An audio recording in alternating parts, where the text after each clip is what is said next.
नमस्कार, स्वागत है आपका। मैं हूं मनीषा गुप्ता और शुरुआत करेंगे चीनी के साथ, जहां पर all India sugar trade association यानी कि आइस्टा ने 2023-24 के लिए चीनी उत्पादन पर अनुमान जारी कर दिया है, जिसके मुताबिक इस साल 316 लाख टन चीनी उत्पादन की उम्मीद है। इसमें एथेनॉल के लिए कितना विकल्प है, एक्सपोर्ट्स को अगर मंजूरी मिलती है तो कितनी रह सकती है और क्या देश में चीनी के दाम बढ़ेंगे, इन सब पर बातचीत करने के लिए हमारे साथ हैं आइस्टा के चेयरमैन प्रफुल्ल विटलानी। प्रफुल्ल जी नमस्कार, स्वागत है आपका।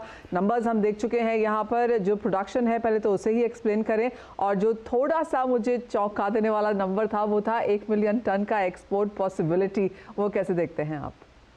देखिए, ऐसा है कि हम हमेशा कहते हैं कि 6 मिलियन टन का क्लोजिंग स्टॉक होना चाहिए इंडिया के लिए, दैट इज ऑन 30 सितंबर। पर हमारे जो अवलोकन से आते हैं वो करीबन 82 लाख टन का क्लोजिंग स्टॉक रहेगा। तो 82 में से 60 बात कर दो, 22 का एक विंडो खुलता है एक्सपोर्ट के लिए। पर जो हमारी बातें हुई है गवर्नमेंट के साथ, और जो एक क्लूज आ रहे हैं कि अगर हम कभी भी 24-25 का प्रोडक्शन हम अभी से कोई एस्टिमेट नहीं कर सकते। जैसे 23-24 का आहिस्ता हमेशा जनवरी एंड में ही करता है, ये साल भी लास्ट में किया है। पर प्लांटेशन जो है शुगर केन का बहुत वीक है 2024-2025 के लिए। तो जब तक प्लांटेशन जो है, अगर थोड़ा बहुत लास्ट भी हो सकता है अप्रैल मई महीने तक, तो वो देखने के बाद ही गवर्नमेंट कोई कॉल लेगी। जो गवर्नमेंट का कहना है कि एक तो पार्लियामेंट इलेक्शन है, तभी कोई रिहाई देने को तैयार नहीं है। उन्होंने ये बताया कि आपका एस्टिमेट एस्टिमेट है, एस्टिमेट कहीं प्लस माइनस भी 3% हो गया तो 10 लाख टन कम हो सकता है, 10 लाख बढ़ सकता है।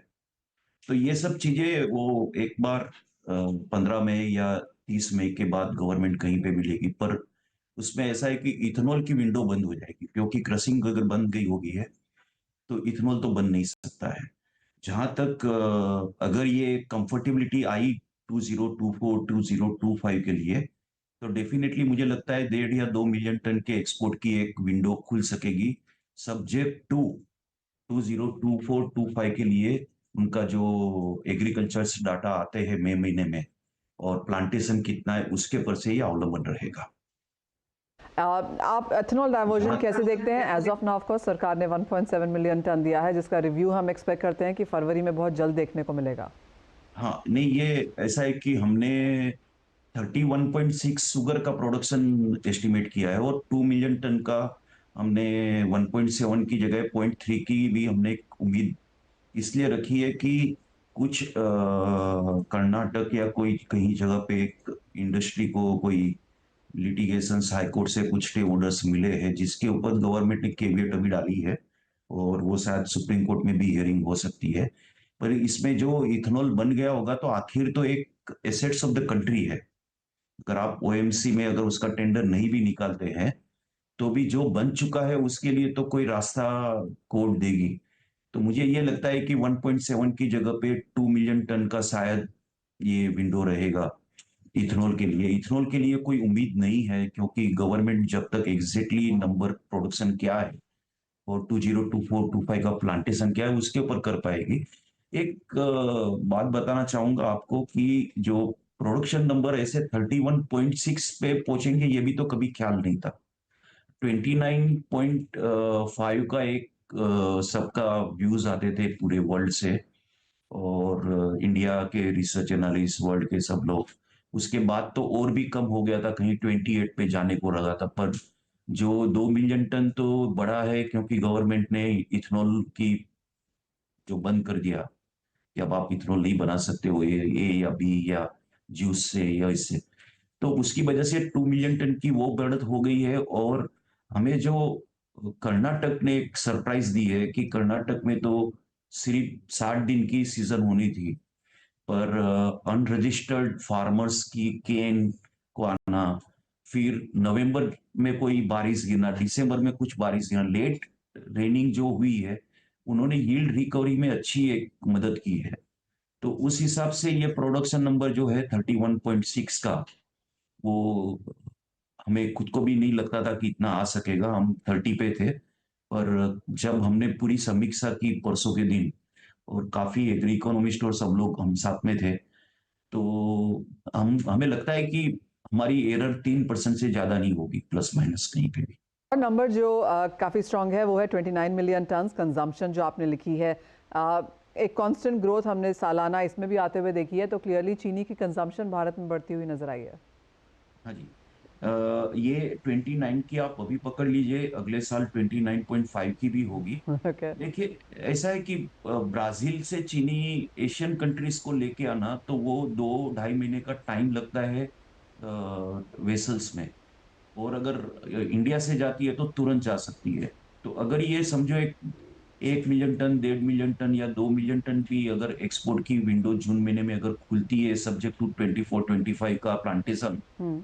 तो एशियन कंट्रीज के लिए काफी अच्छा होगा। ओके। और इंडियन कंट्रीज के लिए भी, इंडस्ट्री को भी बहुत फायदा होगा इसमें। हम्म। क्योंकि आज की तारीख में हम लोग जो प्राइस में यहाँ इंडिया में चीनी बेच रहे हैं, हम्म। उससे करीबन 50 से 70% एशियन कंट्रीज में रेट ऊपर है। ओके। और वहां से चीनी लेके आना ब्राजील से और बेचना, अभी वो जो भी हो रहा है, हम्म। और उसका सुक्रोज लेवल भी कम रहता है। या। जो तो इंडिया की क्वालिटी सबसे बेस्ट है। तो लेटेस्ट होप कि प्लांटेशन और भी कहीं से सुधर जावे और कुछ विंडो एक्सपोर्ट के लिए खुल जाए। ओके। और एक फाइनल सवाल आपसे है, ये बजट को लेकर है। ऑब्वियसली बजट पेपर्स तो यहाँ पर बन चुके हैं, लेकिन आपको लगता है कि शुगर एज एन इंडस्ट्री के लिए कुछ निकल के आएगा, या फिर जिस तरह से हमने देखा है कि ज़्यादातर डिसीजंस यहाँ पर अब बजट के बाहर ही हो जाते हैं, तो शुगर एज एन इंडस्ट्री के लिए कोई बहुत इवेंटफुल ये इंटरिम बजट नहीं होगा? हाँ, देखिए, ऐसा है कि वोट ऑन अकाउंट में कुछ बजट की कोई समीक्षा में शुगर इंडस्ट्री ने आने की उम्मीद कम है। ओके। पर आपके माध्यम से मैं ये कह सकता हूँ कि हमारे इंडस्ट्री की पोजीशन खराब है, जिसने इथेनॉल की बड़ी कोस्ट से अपनी जो प्लांट खड़े किए और इथेनॉल बनाने की जो मनाही आ गई है। हम तो इतना ही चाहते हैं कि जो भी इंटरेस्ट कॉस्ट लग रही है जी। हमारे शुगर इंडस्ट्री को, उसका पूरा सबवेंशन यानी जो भी इंटरेस्ट कॉस्ट लगे वो पूरा गवर्नमेंट ऑफ इंडिया उठावे। प्राइम मिनिस्टर के प्रोजेक्ट को, एक ड्रीम को पूरा करने के लिए हमने हमारी लाइफ और इज्जत और सब कुछ लगा दी, और सब इतने बड़े बड़े प्रोजेक्ट लगा के रखे हैं जो बंद पड़े हुए हैं। तो भले वो शायद अगले साल भी तो नहीं लग रहा है, 24-25 में भी हम कर पाएंगे। अगर ये बजट में सिर्फ इंटरेस्ट कॉस्ट का भी अगर हेल्प कर देते हैं, तो जो हमने प्राइम मिनिस्टर जी के ड्रीम को पूरा करने के लिए खुद के पैसे लगाए और जो भी रिस्क ली हुई है, वो रिस्क को गवर्नमेंट मदद करेगी तो अच्छा रहेगा। एथेनॉल की इन्वेस्टमेंट्स काफ़ी ज़्यादा हुई हैं, उसके ऊपर ऑफ कोर्स इंडस्ट्री कुछ चिंतित ज़रूर है। बहुत शुक्रिया प्रफुल्ल जी साथ जुड़ने के लिए और वो तमाम नंबर्स भी हमारे साथ शेयर करने के लिए। लेकिन आगे बढ़ेंगे और बात अब यहाँ पर दालों की कर लेते हैं, क्योंकि यहाँ पर प्राइसेस लगातार ऊपर हैं। काफ़ी सारी कमोडिटीज़ में इंक्लूडिंग शुगर हमने देखा है कि कुछ मुनाफा वसूली यहाँ पर ज़रूर आई है। भाव ऊपरी स्तरों से यहाँ पर कुछ करेक्ट होते हुए नजर आए हैं। लेकिन जहाँ तक चने की बात है, इस बार फसल कम होने की उम्मीद है। तुअर में तो इन एनी केस शॉर्टेज है, मोजाम्बिक से यहाँ पर माल आ नहीं रहा। तो आपको सुनवाते हैं कि आज तुअर और मोजाम्बिक के मुद्दे पर हमसे एक्सक्लूसिव बातचीत में agri farmer and trade association के जनरल सेक्रेटरी सुनील बलदेवा और India pulses and grain merchant association के चेयरमैन बिमल कोठारी ने क्या कहा। तो हमें लगता है कि इसको एमओयू को खत्म करते हुए हमें जाम्बिया है, मोजाम्बिक है और जाम्बिया है और अर्जेंटीना है, ब्राजील है, वहाँ के देशों की तरफ जाना चाहिए। वहाँ के देशों में यदि तुअर और मसूर की यदि पैदावार की जा सकती है, तो हम आगे आने वाले सालों में यदि ऐसी कोई कठिनाई होती है तो वहाँ से हम इंपोर्ट कर सकते हैं। मोजाम्बिक के साथ काफी कुछ व्यापार जो है काफी हद तक डिस्टर्ब हो चुका है। यदि वहाँ की सरकार कोई स्टेप नहीं उठाती है तो हमारी भी भारत सरकार से अनुरोध रहेगा कि वो सारे ही इसको स्थिति को मद्देनजर रखते हुए और इसकी स्टडी करते हुए एक गंभीर निर्णय लेने की कोशिश करें। सरकार को ये भी आग्रह किया है कि हमारा अगर हमें ठीक है, अभी हमें सप्लायर की जरूरत है।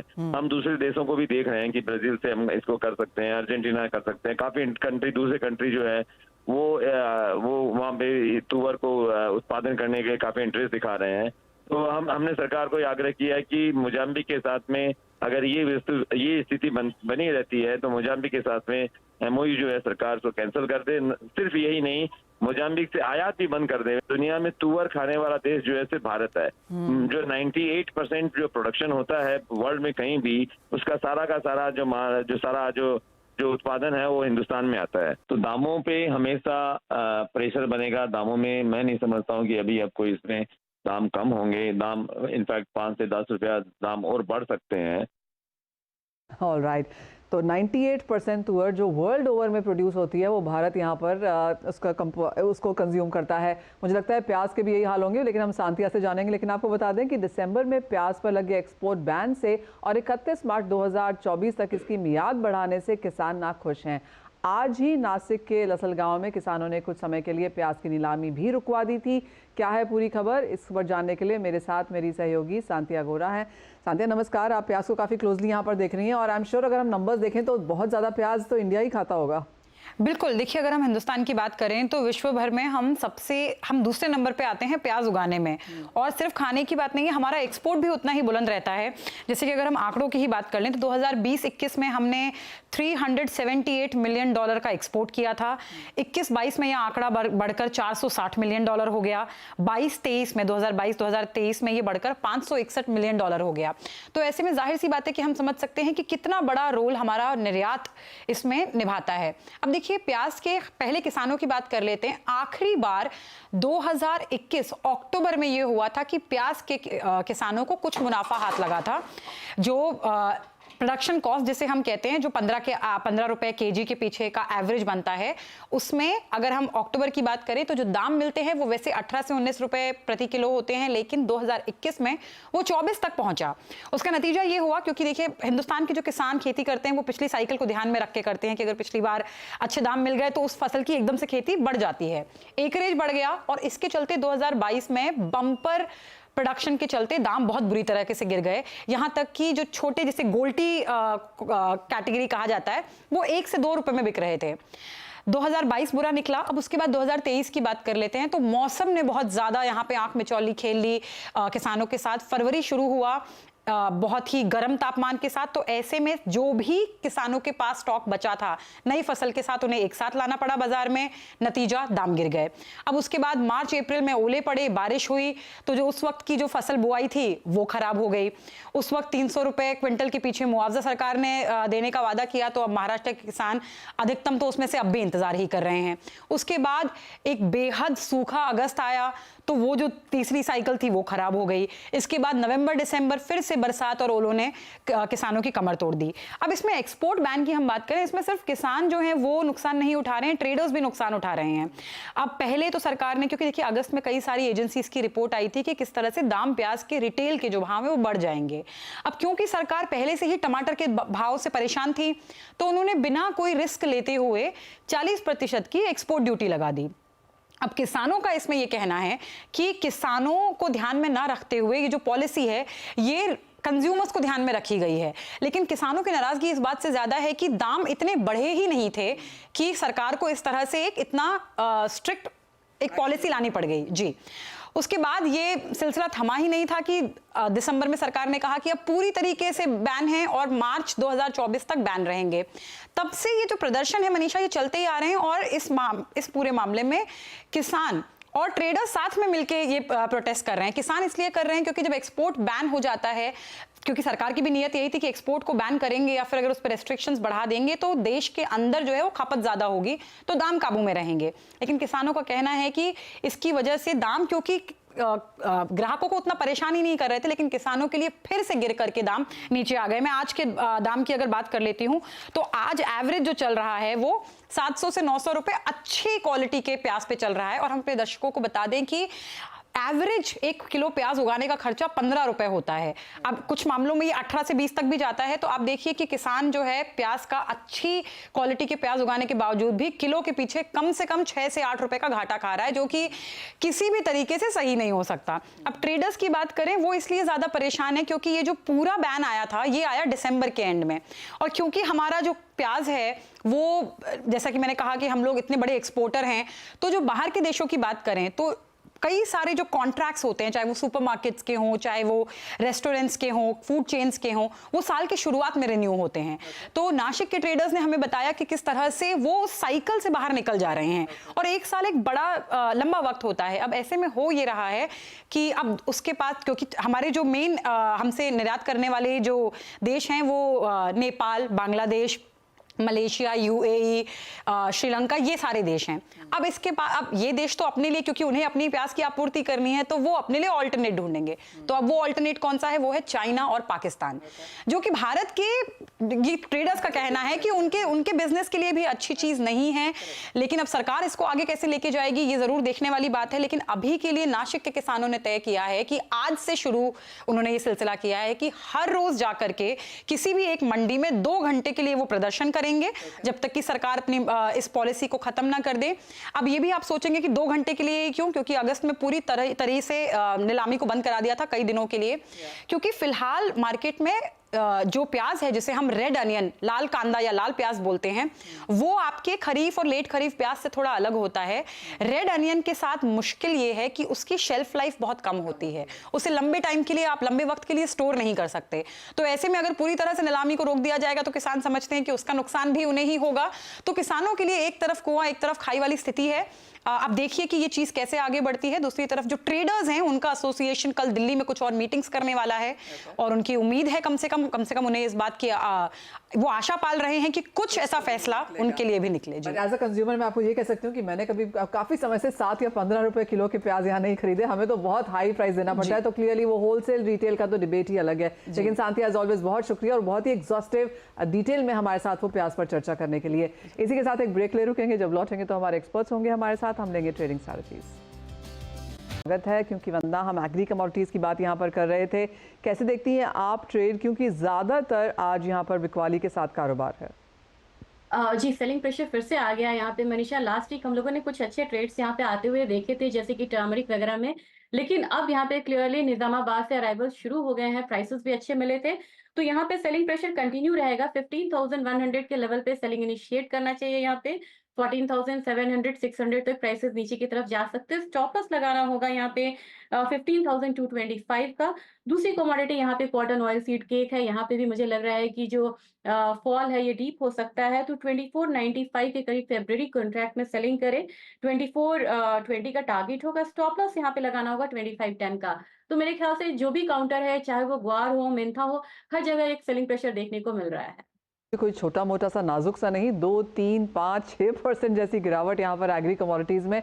वंदना, जो लिस्टेड कमोडिटीज नहीं है, जैसे कि खाने के तेल या फिर पल्सेस, खाने के तेलों में एक स्पॉट हमने एक करेक्शन के बाद एक बाइंग आते हुए देखी है। पाम तेल 4000 के ऊपर है। दालों में तो सबका कहना है कि ये साल भी यहाँ पर महंगा ही जाएगा।